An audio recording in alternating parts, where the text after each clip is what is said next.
Welcome back students. Today we are going to learn about meaning of numbers with rational indices.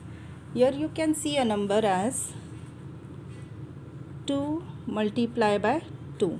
So here 2 is multiplied by itself 2 times. So here base is also 2 and here index is also 2.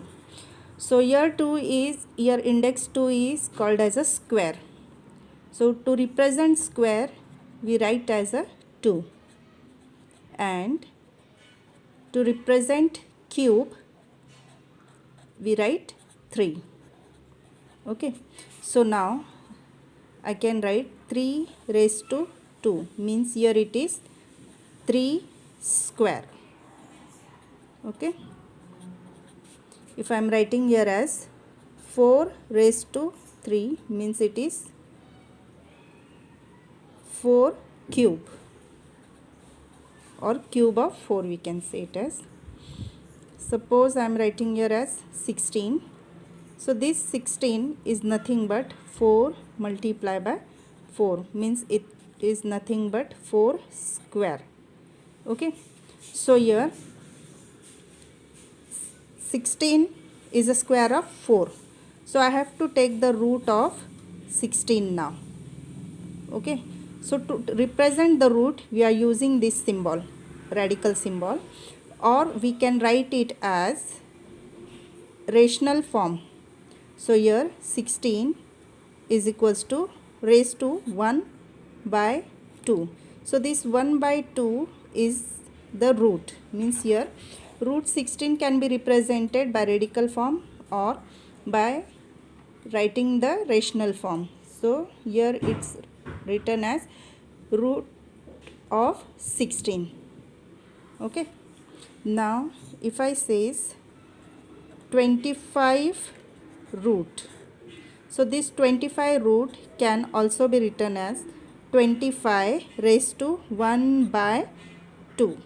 Okay, so 36, suppose 36 root of 36 is equals to 36 raised to 1 by 2.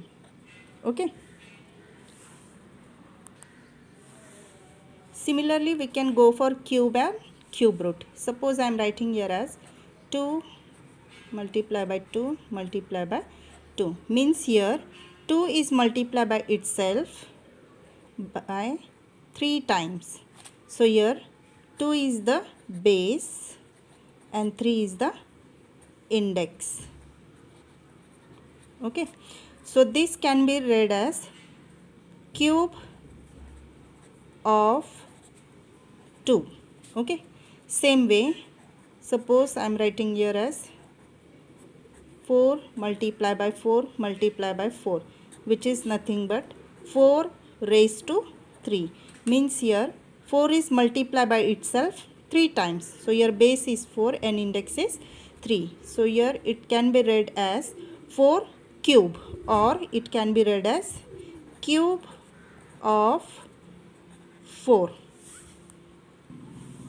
Okay, now we'll see cube root. Suppose 4 cube is equals to 64. Okay, now cube root of 64. Okay, this cube root of 64 can be written as 64 raised to 1 by 3. Both are same. We can write this way or we can write this way. Okay, now if I says 8, so here 8, so cube root of 8 is equals to 8 raised to 1 by 3. So here 3 indicates the root. Okay, now I'll just give you one technique to remember the root. Suppose any number 256 1 by 2. So how you will read this number? 2 represents square. So here it is square root of 256. So here root is 2. Okay, and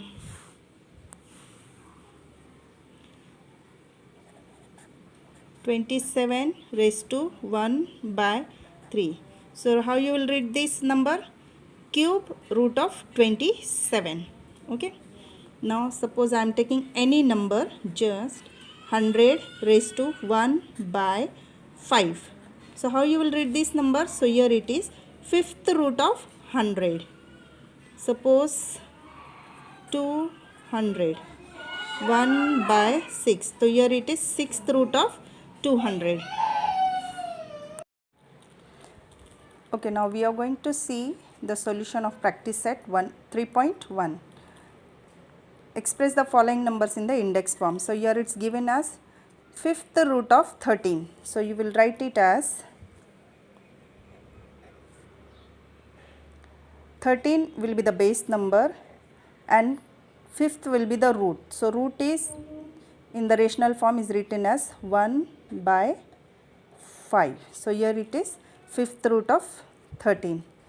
Same way sixth root of 9. So here base number is 9 and the root is 6. So this is written as 1 by 6.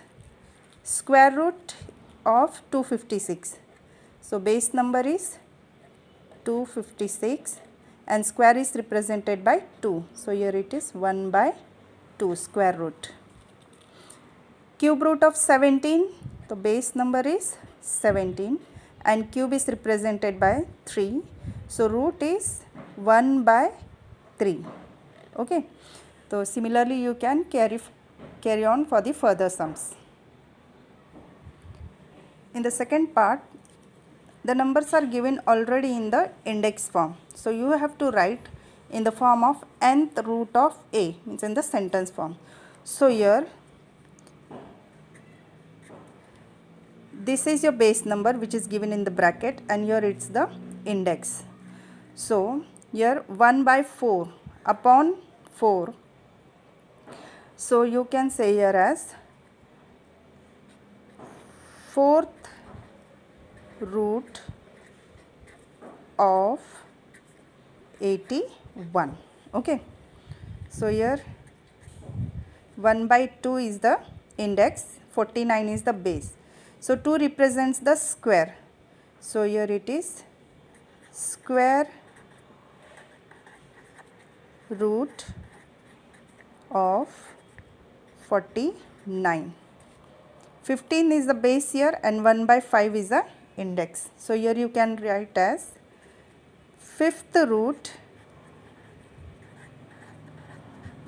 of 15. Okay. Or completely in the sentence form you can write it as in spellings fifth root of 15. It's up to you now. Okay. Similarly you can do the further sums. Okay students, my best wishes to you. Stay home, stay safe, keep learning. Bye bye.